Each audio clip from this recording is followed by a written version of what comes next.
আসসালামু আলাইকুম সবাইকে। আজকে হিরোর শোরুমে আসছি একটা ছোট্ট টপিকের ওপরে। এটা হচ্ছে হিরো গ্ল্যামারের দুটা ভেরিয়েন্ট অ্যাভেলেবল রয়েছে, আপনারা জানেন। একটা হচ্ছে BS3 এবং একটা হচ্ছে BS4। তো এটার মধ্যে কী কী পরিবর্তন আছে, যেহেতু প্রাইস একটু কম বেশি, তো এই ডিটেলটা আপনাদের সামনে তুলে ধরার জন্য আজকের ভিডিওটা। চলুন ভিডিও শুরু করা যাক।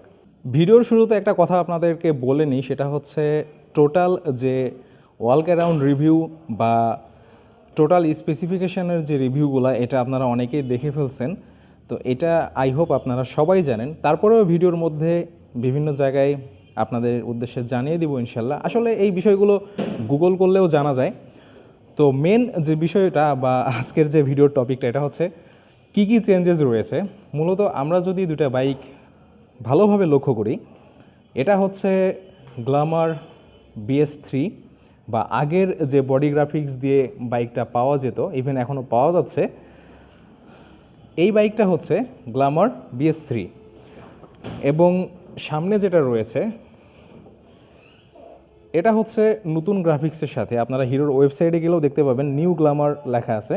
এবং এই হচ্ছে বডি গ্রাফিক্সের সাথে। এটা হচ্ছে BS4 ভেরিয়েন্ট বা BS4 কমপ্লায়েন্ট ইঞ্জিন, যেটাই বলেন। দ্বিতীয় পার্থক্যটা হচ্ছে এটার টায়ারটা। নতুন BS4 যেটা রয়েছে বা নিউ গ্ল্যামার বলে আমরা যেটাকে জানি, এটা হচ্ছে আপনার টিউবলেস টায়ারের সাথে আসতেছে এবং আগের থেকে টায়ার সাইজটাও পরিবর্তন করা হয়েছে। এটা হচ্ছে এখন টায়ার সাইজ জানার আগে টায়ারের ব্র্যান্ড সম্পর্কে একটু জানা দরকার। এটা হচ্ছে সিএটের টায়ার এবং টায়ারের যে সাইজটা আপনাদেরকে বলছিলাম, এটা হচ্ছে 80/100 সেকশনের এবং 18 ইঞ্চ রিমের সাথে টিউবলেস টায়ার। এবং এই টায়ার সাইজটা হচ্ছে গ্ল্যামার BS4-এর। এখন ফ্রন্ট টায়ার দেখাইছি, তার মানে কিন্তু ফ্রন্ট টায়ারের সাইজটাই কিন্তু 80/100 না। রেয়ার এবং হচ্ছে ফ্রন্ট দুইটা টায়ারই হচ্ছে 80/100 সেকশনের, 80 সেকশনের। রিমের সাইজ হচ্ছে 18 এবং টিউবলেস টায়ার। অন্যদিকে গ্ল্যামার BS3 এই বাইকের ফ্রন্ট টায়ারের ব্র্যান্ড হচ্ছে নাইলন। এটা টায়ারের সাইজটা হচ্ছে আপনার 2.75 এই সেকশনের, কিন্তু এটা হচ্ছে টিউবলেস না, এটাতে টিউব রয়েছে। এবং রেয়ার টায়ারটা হচ্ছে একই ব্র্যান্ডের, কিন্তু সাইজটা হচ্ছে 3.00।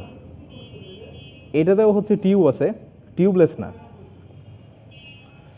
তাহলে গ্ল্যামার BS3 এবং হচ্ছে গ্ল্যামার BS4 এটার সেকেন্ড যে পার্থক্য এটা ছিল, এটা হচ্ছে টিউব টায়ার, মানে BS3-তে টিউব টায়ার এবং BS4-এ হচ্ছে টিউবলেস টায়ার এবং টায়ারের সেকশনটাও আলাদা। অনেক ক্ষেত্রে একটা বিষয় নিয়ে আমাদের মনে প্রশ্ন জাগে যে 2.75 এই চাকাটা মোটা না হচ্ছে 80 সেকশনের টায়ারটা হচ্ছে মোটা।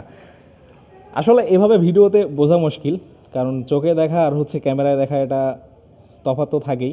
এটা হচ্ছে 80 সেকশনের টায়ার এবং এটা হচ্ছে 2.75 সেকশনের। আমার কাছে দুটার থিকনেস একই রকম লাগছে। And this is BS3। এটার রেয়ার টায়ার হচ্ছে 3.00 এবং এটা হচ্ছে 80 সেকশনের টায়ার। 3.00 থেকে 80 সেকশনের টায়ার সাইজটা সামান্য কিছু চিকন। এটা আসলে চোখের দেখায় তেমন বুঝতে পারবেন না, তবে আসলে টায়ার সাইজটা একটু চিকন 3.00 থেকে। এখন এখানে একটা কোশ্চেন আসতে পারে যে তাহলে BS3 থেকে BS4-এর কন্ট্রোলিং কি কমে যাবে কি না? না, আসলে কন্ট্রোলিং কমবে না, কারণ সামান্য টায়ার সাইজ যেটা আপনি চোখের দেখাতেও বুঝতে পারবেন না, এখানে সমস্যা হবে না। এবং আমার কাছে যেটা মনে হয় যে টিউব টায়ারের থেকে টিউবলেস টায়ারটা অনেক বেটার, এবং সেফটির দিক থেকে বলেন বা এক কথায় ঝামেলার দিক থেকে বলতে গেলে, এবং বলতে গেলে আউটলুক থেকে শুরু করে সব কিছুই একই রকম। এটা হচ্ছে আপনার BS4-এর মিটারের ডিজাইন, এটা হচ্ছে BS3-র মিটারের ডিজাইন, ইগনিশন কি, হ্যান্ডেলের ডিজাইন, সব কিছুই হচ্ছে একই রকম। ফুয়েল ট্যাঙ্কের কথা বললে এটাতেও আপনার 13 লিটার ফুয়েল ধরে, এটাতেও হচ্ছে 13 লিটার ফুয়েল ধরে এবং দুইটা বাইকেই হচ্ছে 1.4 লিটারের রিজার্ভ রয়েছে, যেহেতু ফুয়েল সাপ্লাই সিস্টেম হচ্ছে কার্বুরেটর। এক কথায় ইঞ্জিন থেকে শুরু করে এভরিথিং সেম, শুধুমাত্র হচ্ছে আপনার গ্রাফিক্স প্যাটার্ন। এবং ওটা হচ্ছে টিউব টায়ার, এটা হচ্ছে টিউবলেস টায়ার। এবং মেজর বিষয়টা হচ্ছে ওটা হচ্ছে BS3 কমপ্লায়েন্ট এবং এটা হচ্ছে BS4 কমপ্লায়েন্ট। তবে BS3 এবং BS4 হওয়া সত্ত্বেও দুটো বাইকের ইঞ্জিনের পাওয়ার পারফরমেন্স কোনোটাই কম না, সেম টু সেম। ইঞ্জিনের পাওয়ার আউটপুটের কথা বললে এটাও হচ্ছে 9.1 PS পাওয়ার আউটপুট দেয়, ওটাও হচ্ছে 9.1 PS পাওয়ার আউটপুট দেয়। দুটাই হচ্ছে আপনার 7000 RPM-এ, এদিক থেকে কোনো তফাৎ নেই। টর্কের কথা বললেও টর্ক হচ্ছে same 10.35 Newton metres of torque 4000 RPM-এ, এখানেও কোনো পরিবর্তন নাই। ইঞ্জিনের ডিসপ্লেসমেন্টও সেম, ইঞ্জিনের ডিসপ্লেসমেন্ট হচ্ছে 124.7 সিসি। ভাই বাদার্স, এখন কিছু কথা বলার ছিল। অনেকেই আমাকে প্রশ্ন করেছিলেন যে ভাইয়া 125 সিসি সেগমেন্টে এমন একটা বাইক সাজেস্ট করেন যেটাতে হচ্ছে ইঞ্জিনে ব্যালেন্সার রয়েছে এবং ভাইব্রেশন অনেকটা হচ্ছে কম বা ভাইব্রেশন লেস যে বাইকগুলো রয়েছে, এটার মধ্যে কোন বাইকটা ভালো হবে। আসলে প্রত্যেকটা কোম্পানি কিন্তু এখন ভালো মানের বাইক প্রোভাইড করতেছে, কেউ কারো থেকে কম না এবং কম্পিটিশনটা অনেক হাই রয়েছে। তো ইঞ্জিনের ব্যালেন্সারের কথা বলতে গেলে হিরো গ্ল্যামারে হচ্ছে ইঞ্জিনের যে ব্যালেন্সার এটা রয়েছে এবং এই বাইকের ভাইব্রেশনটাও তুলনামূলকভাবে আমার কাছে কম মনে হয়েছে। এটা টেস্ট রাইড রিভিউ না বা ইউজার রিভিউ না, আমার চ্যানেলে হিরো গ্ল্যামারের ইউজার রিভিউ রয়েছে। এই মুহূর্তে আই বাটনে লিঙ্ক আসতেছে এপার বা এপারে, আসলে যে খুঁজতেছে সে পেয়ে যাবে। তো ওখানে ডিটেল ইনফরমেশান রয়েছে, কথাবার্তা বলা আছে, চাইলে সেই ভিডিওটা দেখতে পারেন। তো হিরো গ্ল্যামার সম্পর্কে যেটা বলতে চাচ্ছিলাম যে এই বাইকটা অনেকটাই ভাইব্রেশন লেস। যারা টেস্ট রাইড দিয়েছেন বা গ্ল্যামার ইউজার রয়েছেন তারা তো বিষয়টা জানেন। এবং এই যে BS3 এবং BS4 এর মধ্যে তেমন কোনো পরিবর্তন নাই, মোটামুটি কয়েকটা পরিবর্তন ছিল যেগুলো আপনাদের সাথে শেয়ার করলাম। এবং মোস্ট যে ইম্পর্টেন্ট বিষয় এখন সেটা হচ্ছে বাইক দুটার প্রাইসে পরিবর্তন রয়েছে এবং প্রাইস কত এটা আমরা এখন দেখব। এই ভদ্রলোকের প্রাইস মানে হিরো গ্ল্যামার BS3 এর প্রাইস হচ্ছে 1,14,490 টাকা এবং এই ভদ্রলোকের প্রাইস হচ্ছে 1,16,490 টাকা। এটা হচ্ছে গ্ল্যামার BS4। আর একটা বিষয়, যারা এই ভিডিওর কমেন্টে বলবেন ভাই অন্য অন্য হিরোর যে মডেলগুলো ছিল এগুলোর প্রাইস কত, আমি তো আপনাদের মাঝে মাঝে পোস্ট দিই, তারপরেও আজকে দেখাই দিচ্ছি। এই হচ্ছে হিরোর প্রত্যেকটা মডেল এবং প্রাইস। ভাই ব্রাদার্স, আরও কিছু বিষয় ছিল, যেমন হচ্ছে টিউব আর টিউবলেস। তো আসলে টিউবলেস টায়ারটা অলওয়েজ বেটার, এটা মনে রাখবেন।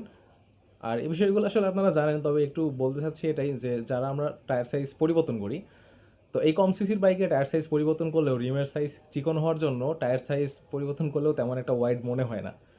তো খুব বেশি টায়ার সাইজ পরিবর্তন না করাই ভালো, 10 সেকশন ওকে, এর বেশি না করাই ভালো। আর কন্ট্রোলিংয়ের কথা বললে আসলে এই বাইকগুলো যেমন বাই ডিফল্ট কন্ট্রোলিং আছে এটাই বেটার, এর থেকে ভালো কন্ট্রোলিং আপনি পাবেন না। ওই ব্রেক করলে অনেক সময় চাকা হচ্ছে স্কিড করে, এটা আসলে মূলত আপনি যদি সামনের অথবা পেছনের একটা ব্রেক চাপেন সেক্ষেত্রে কিন্তু অনেক রিস্কি হয়ে যায়। কমিউনিকেশনভাবে ব্রেক চাপলে কিন্তু আর স্কিড করার প্রবণতাটা থাকে না।